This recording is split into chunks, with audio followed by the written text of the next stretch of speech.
Hi there, Lauren Fritsch here, and I have a very special message on this first day of November for my maximizers, my potentializers, my appreciators, and my explorers.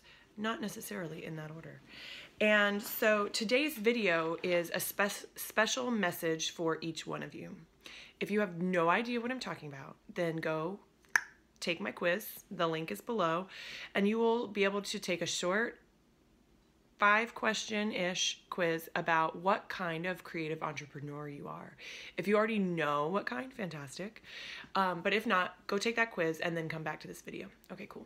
Now, for you guys who already know what you are, you're going to be able to scrub through this video to determine where you start listening, because each message is specific to each type.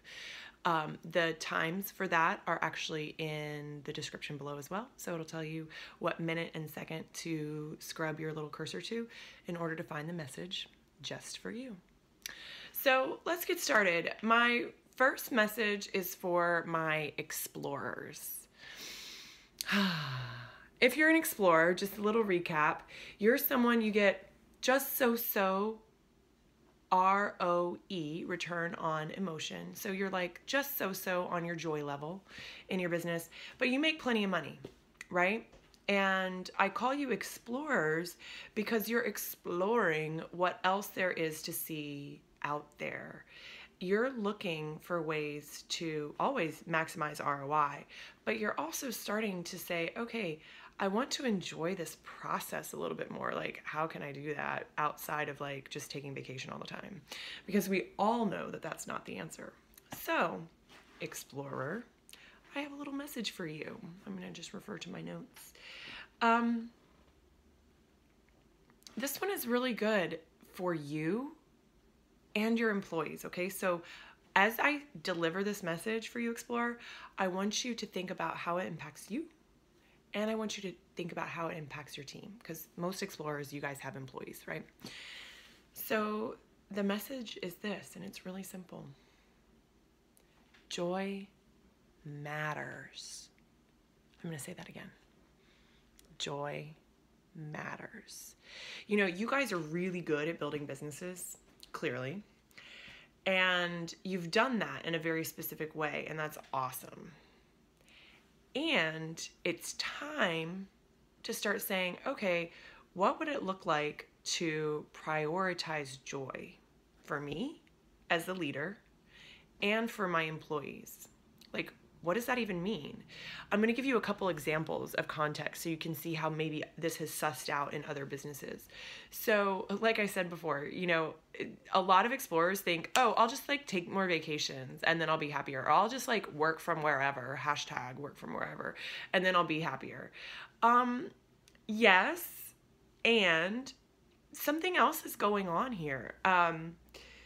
There is a huge cultural assumption that work is work, like work's a dirty word, and that in order to have like this joyful, fulfilling life, we need to do less work. And I call bullshit on that. I don't agree with it. And I think that you, more than anyone else, given your leadership role in your company and given how you take up space in the world, I think that you explorers are actually perfectly positioned to show and model that joy matters. And again, not in the sort of like, you know, I'm taking a sabbatical to learn how to do aerial yoga. Okay? That's not what I mean. What I mean is you are modeling ROE, return on emotion, day to day in your office. Okay, so here's where the rubber meets the road, explorer. Is that means that you're saying, I love these tasks, responsibilities. I do not love these, and I'm giving them to someone else. And then you're turning around to that someone else and you're saying, you love XYZ and you don't love ABC. So you're giving ABC to someone else. So I suspect as you guys start to really prioritize joy because it matters in the workplace, some things are going to change as far as who's doing what on your team. as far as, oh, you know what, we really should hire for this because we don't have someone who loves that yet. So that people start to be empowered to own things that they really enjoy as well. And that's not to say that in the workplace we don't have to do some things that we don't love, but the idea being that you, as the leader, get to empower your team to prioritize joy, ROE. And that, my friend, is going to have a major trickle down to your clients. And that means that your customers are going to be way happier. And that means you are going to make more money. Now, let's talk about what that looks like for you specifically, because that's important. It means that they see you saying, you know what, like Diane von Furstenberg does this. We're going to bring in a Pilates instructor or a yoga instructor because I am prioritizing that part of my practice. And it's important, and you guys are going to see it. So I'm going to make it like just a perk of the gig is that we all do yoga together, for example. Something else is that maybe they see you saying, I'm not responding to emails before 10 a.m. because that is my time. Whatever you're doing, if you're building your thought leadership brand, if you are taking a walk outside in nature, whatever it is, but that you're saying, here's my boundary, and this is really important for my ROE, and therefore for our entire ROI, right? So back to that essential message that I started out with. Joy matters. Joy matters. That's just for you to chew on, explore. Thank you. All right. Moving right along. I'm going to talk to maximizers next, okay? So maximizers, if you forgot, maximizers, you guys, you have really good ROI, like you're making money, it's good. And you also have really good ROE, like you actually enjoy what you're doing for the most part every day. And that's an awesome place to be. Félicitations for that. And that means that there can sometimes be a lull, right, in your vision. That means that maybe the next steps aren't quite clear. And you're like, well, I've achieved everything. Okay, so now what do I do? First, do that. Take a deep breath. Let it out. And own your achievement. It is huge to be a maximizer. Little secret is maximizers come through my community a lot. And something that I think you guys tend to have in common is that you feel like you're alone. You feel like you're isolated. So you've got the double whammy of, gosh, everybody thinks I've made it because I have. And I feel alone sometimes because maybe not that many people have what I have and are able to do what I'm doing. And I'm not quite sure what like going bigger means because like I just kept going bigger and it got bigger. Again, just own it. Accept it. Revel in it. You're a maximizer. It's a really, really good place to be. Because as a maximizer, you're the one leading the charge to change the world. God, like this is big stuff. Okay, so 2 things. Look for other maximizers. Spend time with them. Support one another. Feel collegial with them. You need more maximizers in your life. If you need some, let me know. I have some. They're in my inbox. They're on my Facebook. I know maximizers. Now, on the vision piece, again, November is a beautiful time to start letting that vision for the next level and the next level and the next level after that percolate up. It's a beautiful time. It's so liminal. It's liminal between like the winding down of the excitement of the summer into the fall. It's liminal before we like jump full force into the joy, the sheer joy of the holidays. So November is this month that is perfect. Even the trees are in transition to say, what's possible.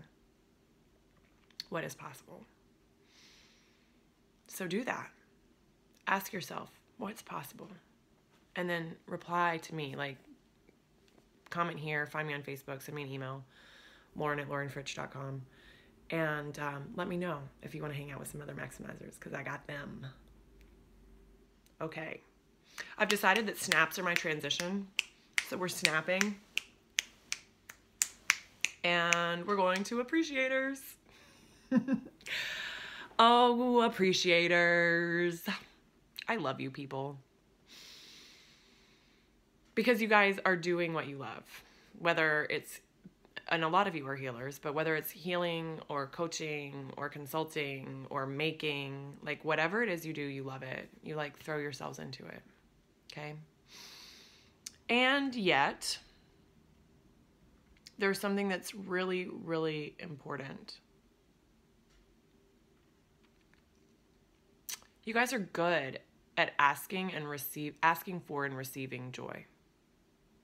You do it all the time. You do it for your customers. Okay? You are feeling the joy. You've got that like down pat. What you haven't managed to put together with the joy is the money. And then it can feel really icky, right? Because you've got so much joy for what you're up to, for the people you serve. And then you're like, but what the why don't I have the money? Okay, I'm going to lay it on you. You need to ask for it. I'm going to give you an example. A lot of people, when they talk about asking for money, when they say, okay, my price is, or that investment will be, or whatever, everything about their physiology changes. And this happens for experienced people. I just watched it this weekend, okay? When people start asking for the money, asking for the sale, a lot happens. Like our throats tighten up, our voice goes up an octave. We start using the interrogative, a question mark at the end of each sentence. Like so many things happen because we're like so constricted around that process of asking for money. So the only way to like, the only way over it is through, right? So you just got to start asking for money. And when you do that, stay in your body. You guys know how to do this. Stay grounded. You know how to do that. And say, my fee is. And it's a statement, right? There's no question there. When would you like to get started? That's also not a question. Did you notice? It's like a statement. When would you like to get started? Right? So, yeah, you just got to stay embodied, stay grounded as you're asking for money. And know that the right people are going to show up and meet that. They're going to meet you where you are. But if you get all constricted and weird around the money and around the ask, then you're not going to be able to show up for them. There's no joy in that, which is why you're an appreciator, right? So empower yourself to experience the joy together with the money. Empower your customers by showing that you experience the joy and the money. That's big. It's big stuff. I love you. Okay, snaps. La la la la la, snaps to potentializers. Potentializers. Y'all are by far sitting on the most potential, which is such an annoying word. You are by far sitting on the most potential because you can increase your ROI and you can increase your ROE. You can make lots more money and you can enjoy yourself a lot more if you allow it. What is possible for you if you start to feel into that? So, potentializers, here's the message for this month. I think you guys, more than anyone else, feel incredible fear around prioritizing the joy in your schedule. because the money ain't there yet. And you feel like if the money ain't there, then I cannot. Something is like actually keeping you from prioritizing that which gives you joy. I'm going to say that again. When you see that the money is not there, you feel like that prevents you from prioritizing those actions, activities, behaviors that give you joy. Well, doesn't that suck? Are you ready to be done with it? At a certain point, you've got to say no more. No more am I going to be a slave to the almighty dollar over my joy. Are you ready to say that? Are you ready to proclaim that? That is very transgressive, right? If you think you're a rule breaker, and I know you think you do, if you think you're a rule breaker, but you have been unable to break this cultural paradox, now is the time.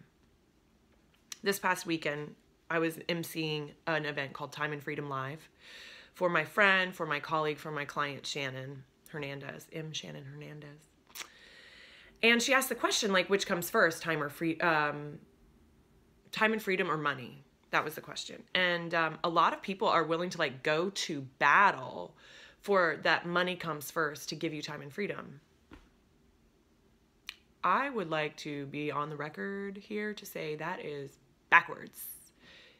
Because, and this message is very specific to entrepreneurs. Like, you didn't become an entrepreneur so that you could work 24 hours a day. You became an entrepreneur so that you never had to set your alarm to wake up in the morning. You became an entrepreneur so you wouldn't have to have a boss. You became an entrepreneur so that you had time to spend on your creative practice. And yet, what's happened is you've convinced yourself that you have got to work your fingers to the bone and ignore all those things that give you joy so that you can make enough money, so that then you can do the things that give you joy. It's very backwards. So, literally, all you have to do is to start little baby steps prioritizing joy. Baby steps.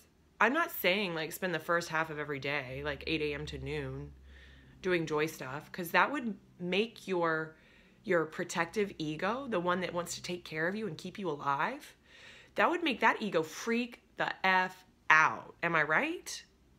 Because they'd be like, oh my gosh, we need to work. Okay, so don't do that. Don't do that to your ego. The ego is good. We want to keep that ego like not in fear and reactivity, okay? And the way we do that is by changing small things to start with. So, my dear potentializer, pick one thing. It can be 15 minutes. What's one thing that gives you joy that you can spend 15 minutes on today and every day? Just 15 minutes. I want you to start to see and to show that ego part of you that it is safe and that it is generative, in fact, to prioritize joy. And that in that very transgressive act, you will start to generate more creativity, more customers, more joy for sure, more revenue. Wow. That's huge. Okay. You guys, thank you. That's our video for maximizers, potentializers, explorers, and appreciators. Click like if you like this video. Please let me know in the comments what action you're going to take and also what you show up as on the quiz. And feel free to share it if you feel called to do that. Thank you so much for your attention. I love you. Peace.